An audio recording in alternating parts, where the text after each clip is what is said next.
تو میرے عزیز دوستو، اس بات پر مجھے ایک بہت بڑا واقعہ بھی یاد آ گیا۔ بخارا کے اندر ایک گورنر تھا جو بہت بڑا سخت مزاج تھا۔ ذرا ذرا سی بات پر وہ لوگوں کی پٹائی کرتا، ان کو مارتا تھا، ان کو جیل کے اندر بند کر دیتا تھا۔ گویا کہ سب لوگ اس سے تنگ آ چکے تھے، اتنا بڑا وہ ظالم و جابر قسم کا انسان تھا۔ ایک دفعہ وہ راستے سے جا رہا تھا تو ایک کتا پڑا ہوا تھا بیمار، جس کو خارش کی بیماری تھی۔ چونکہ جب اس بادشاہ کی نظر، اس حکمران کی نظر کتے پر پڑی تو اپنے سپاہی کو کہا کہ اس کتے کو اٹھاؤ، جا کر اس کو مرہم وغیرہ بھی لگاؤ، اس کا علاج کرو، اس کا اچھی طرح خیال کرو۔ چنانچہ اس سپاہی نے اس کتے کو اٹھایا اور اس کو چند دنوں کا محرم وغیرہ لگا کے اس کا علاج بھی کر دیا۔ اب وہ کتا بالکل ہی ٹھیک ہو گیا۔ کتا تو ٹھیک ہو گیا، اس کے بعد چند دن گزرے تھے تو وہ ظالم گورنر تھا وہ بھی مر گیا۔ جب وہ فوت ہو گیا تو کسی نے اس کو خواب میں دیکھا اور پوچھا کہ بتاؤ جی آگے تمہارے ساتھ کیا معاملہ بنا؟ تو حاکم نے کہا کہ جب اللہ تعالیٰ کے حضور میں میری پیشی ہوئی تو اللہ تعالیٰ نے فرمایا کہ تم بھی ایک کتے کی طرح تھے، میرے بندوں کے ساتھ سختی کا معاملہ کرتے تھے، جیسے کتا بھونکتا تھا اور کاٹتا تھا تم بھی اسی طرح تھے، میرے بندوں کے اوپر بھونکا کرتے تھے اور ان کو کاٹا کرتے تھے۔ لیکن تمہاری ایک بھلائی تھی جو تم نے ایک کتے کے ساتھ کی، ایک کتے کا تم نے علاج کروا دیا، تو اس بھلائی کی وجہ سے ہم نے تیرے گناہوں کو معاف کر دیا اور تجھے جنت عطا کر دیتے ہیں۔ دیکھو بھائی، اگر ایک کتے کے ساتھ کوئی بھلائی کرتا ہے، اللہ تعالیٰ اس کے ساتھ یہ معاملہ کرتے ہیں کہ اس کو جنت عطا فرما دیتے ہیں اور اس کے گناہوں کو معاف کر دیتے ہیں۔ اگر ہم کسی انسان کے ساتھ بھلائی کریں گے تو پھر سوچو کہ ہمارے لیے اللہ تعالیٰ ہمیں جنت نہیں عطا کریں گے؟ خود فیصلہ کر لو بھائی، ضرور جنت عطا کریں گے۔ حضرت مولانا شیخ الحدیث محمد زکریا رحمۃ اللہ علیہ نے ایک بڑا خوبصورت واقعہ لکھا ہے۔ وہ فرماتے ہیں کہ ربیع بن سلمان رحمۃ اللہ علیہ ایک بزرگ تھے، وہ حج کے ارادے سے اپنے گھر سے نکلے اور گھر کے قریب ہی ایک کوفہ شہر تھا۔ جب وہاں پہنچے تو کوئی جانور چھوٹا سا کرایہ پر لے کر حج کے کسی قافلے کے ساتھ روانہ ہو جاتا ہوں۔ جب وہ اونٹ لینے کے لیے جا رہے تھے، انہوں نے دیکھا کہ ایک عورت ایک جگہ پر بیٹھی ہوئی ایک مردار جانور کا گوشت کاٹ رہی ہے۔ وہ کہتے ہیں کہ میرے دل میں خیال آیا کہ یہ تو گدھا ہے یا خچر ہے جو مرا پڑا ہے، اور اس خچر کا یہ گوشت کیوں کاٹ رہی ہے؟ یہ عورت ایسی نہ ہو کہ جو یہ گوشت پکا کر لوگوں کو کھلا دے، یہ تو مردار کا گوشت ہے اور مردار کا گوشت کھانا تو کسی مذہب میں بھی جائز نہیں ہے، میں ذرا جا کر اس سے پوچھ تو لوں۔ فرماتے ہیں پھر میں نے دیکھا کہ وہ عورت اس گوشت کو لے کر چلی اور ایک گھر کے اندر داخل ہو گئی۔ وہ کہتی ہیں تھوڑی دیر کے بعد میں نے اس کا دروازہ کھٹکھٹایا تو اندر سے ایک بالکل جوان العمر لڑکی کی آواز آئی، کون ہے؟ میں نے پوچھا کہ میں پتہ کرنے آیا ہوں کہ ایک عورت یہاں سے مردار کا گوشت لے کر آئی ہے، تو اس کی کیا وجہ ہے، کہاں لے جا رہی تھی؟ اس نے کہا کہ اصل بات یہ ہے کہ ہم لوگ سادات میں سے ہیں، سید گھرانہ ہے اور گھر میں صرف عورتیں ہیں، جو گھر کا ذمہ دار مرد تھا وہ تو فوت ہو گیا ہے، اب پیچھے گھر والوں کو سپورٹ کرنے والا کوئی نہیں ہے، ہمارے اوپر چوتھا دن فاقے سے گزر رہا ہے اور کچھ کھانے کو نہیں تھا، تو یہ میری ماں تھی جو گئی اور ایک مردار کا گوشت لے کر آئی، ہمارے لیے اس حال میں مردار کا گوشت کھانا جائز ہے، تو تم ہمارے حال کی تحقیق میں مت پڑو اور ہمیں لوگوں کے سامنے رسوا بھی نہ کرو۔ جب اس نے یہ بات کہی تو وہ کہنے لگے میرے دل میں خیال آیا کہ میں حج پر جا رہا ہوں، فرض حج تو میں نے کیا ہوا ہے، کیا یہ بہتر نہیں کہ اپنے پیسے ان عورتوں کو دے دوں جن کے پاس کھانے کو بھی کچھ نہیں، 4 دن سے فاقے میں ہیں؟ وہ کہتے ہیں کہ میرے پاس 300 دینار تھے، میں نے اس لڑکی کو پکڑا دی اور کہا کہ یہ میری طرف سے تمہارے لیے ہیں، تم اس سے حلال کھانا کھاؤ اور تمہارے اللہ تعالیٰ کو تمہارے حلال کھانے میں برکت عطا کریں گی۔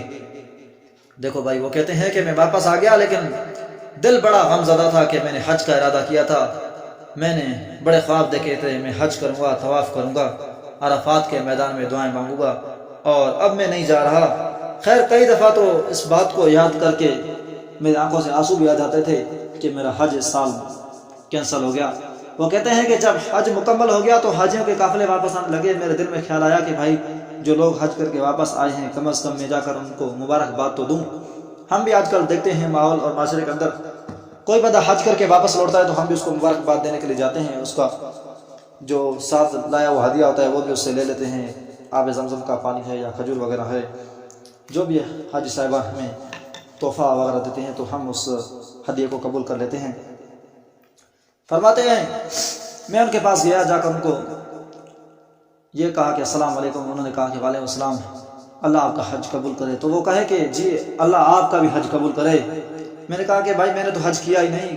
وہ کہنے لگے سبحان اللہ، کیا بہانے کرتے ہو، فلاں جگہ منا میں آپ سے میری ملاقات ہوئی، اس جگہ عرفات میں ملاقات ہوئی، اور اس جگہ رمی جمار کے موقع پر آپ سے ملاقات ہوئی۔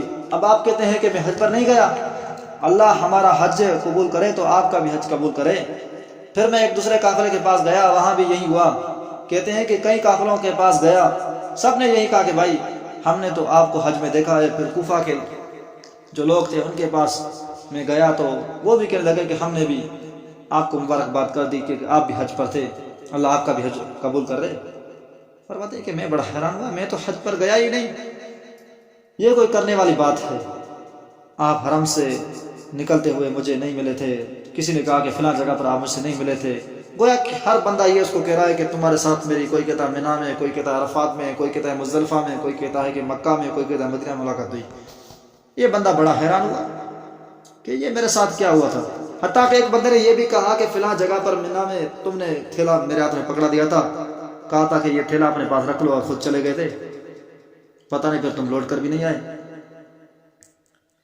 تو یہ بندہ بڑا غمزدہ ہوا اور حیران ہوا کہ یہ میرے ساتھ کیا معاملہ ہو رہا ہے، میں تو حج پر گیا بھی نہیں اور یہ مجھے مبارکباد دیتے ہیں۔ کہتے ہیں کہ میں آ کر سو گیا، جب میں خواب میں سویا تو مجھے خواب میں نبی علیہ الصلوۃ والسلام کی زیارت نصیب ہوئی۔ اللہ کے محبوب صلی اللہ علیہ وسلم نے فرمایا کہ تم نے میری اولاد میں سے کچھ خواتین پر رحم کیا اور اپنے حج کا خرچہ ان کو دے دیا، تو میں نے اللہ کے حضور دعا دی، یہ دعا کر دی تھی کہ اللہ نے تیری اسی طرف سے ایک فرشتے کو حج کے لیے قیامت تک معین فرما دیا، اس فرشتے نے تیری طرف سے حج کیا تھا۔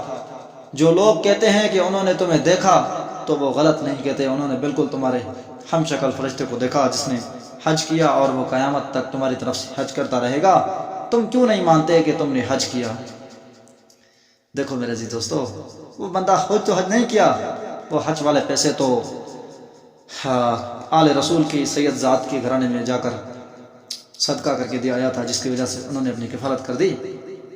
آج بھی میں کہتا ہوں ان لوگوں سے کہ جو ہر ہفتہ میں ایک بار کراچی سے جہاز پر روانہ ہو کر مکہ اور مدینہ میں جا کر وہاں پر نماز پڑھتے ہیں، میں کہتا ہوں کہ دیکھو بھائی یہ بڑی اچھی بات ہے کہ آپ نے وہاں جا کر مکہ المکرمہ مدینہ طیبہ کے اندر نماز پڑھی ہے، بڑی سعادت ہے، لیکن کبھی تھوڑا سا یہ بھی تو سوچو، آج بہت سارے ایسے گھرانے بھی موجود ہیں جن کا 2 وقت کی روٹی کا چولہا بھی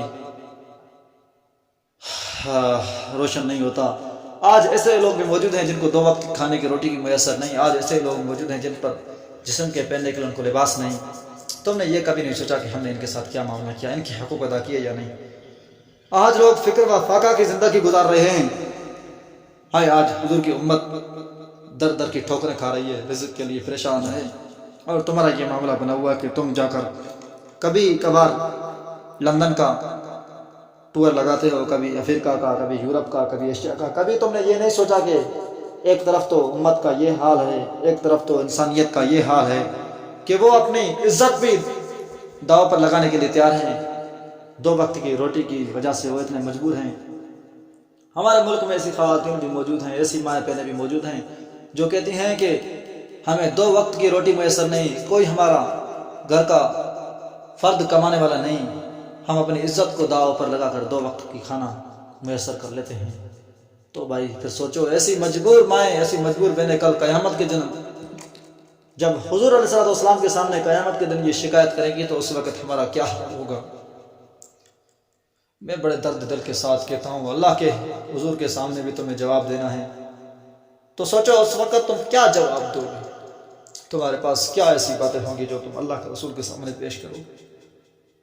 تم نے اپنے لیے تو سب سے بڑے بنگلے بنا لیے، تم نے سب سے بڑی اعلیٰ گاڑیاں حاصل کر لیں، تم نے تو عیاشیاں کر لی، تم نے تو بڑے بڑے ملکوں کے ٹور لگا لیے، لندن، افریقہ، یورپ، امریکہ، ایشیا، سعودی عرب، بڑے بڑے ملکوں میں جا کر سفر کیا۔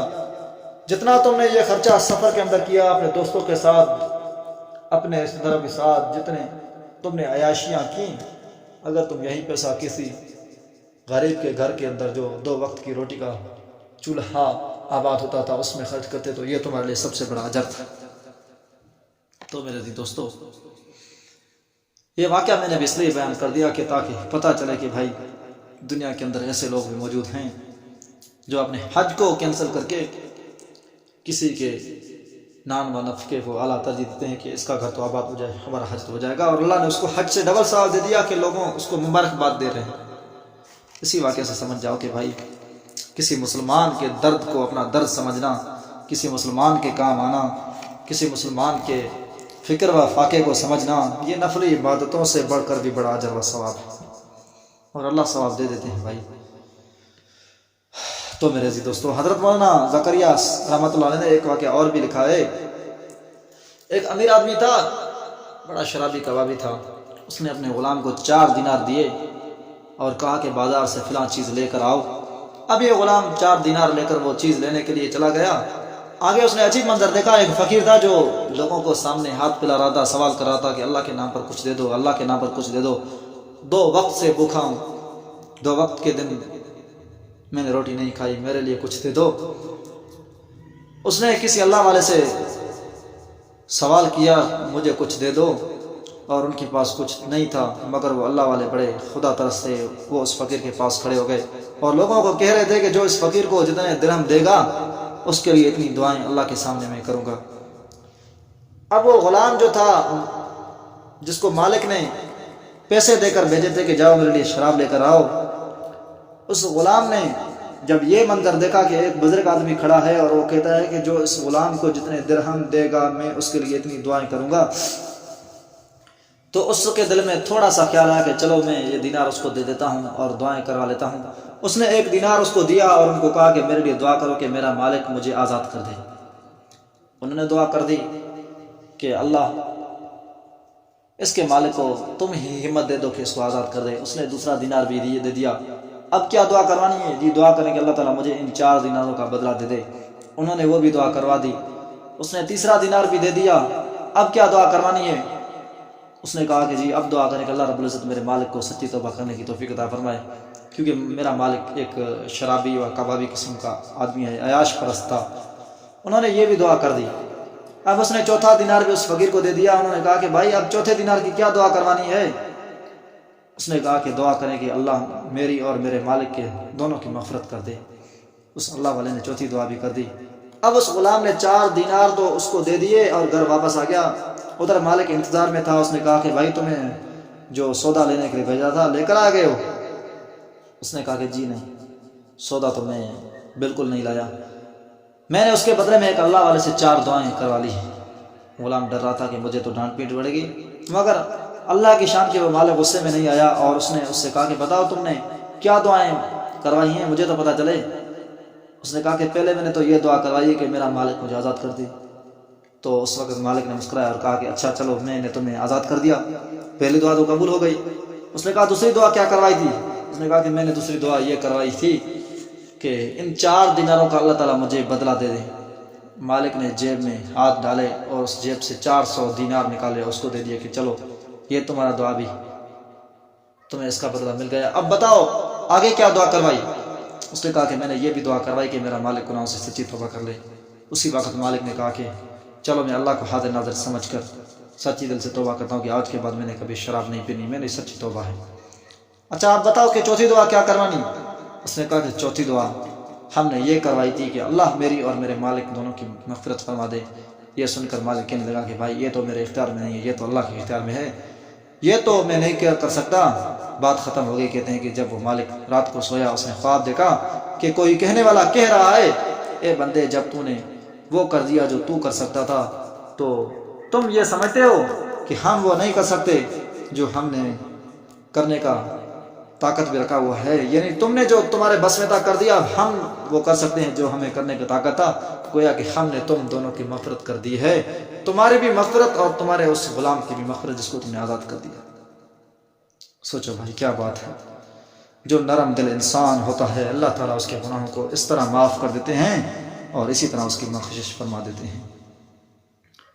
نبی علیہ الصلوۃ والسلام نے فرمایا ہے احب الناس الی اللہ انفعهم للناس، اللہ تعالیٰ کو انسانوں میں سب سے زیادہ محبوب، سب سے زیادہ پسندیدہ وہ انسان لگتا ہے جو دوسرے انسانوں کو فائدہ مند ہے۔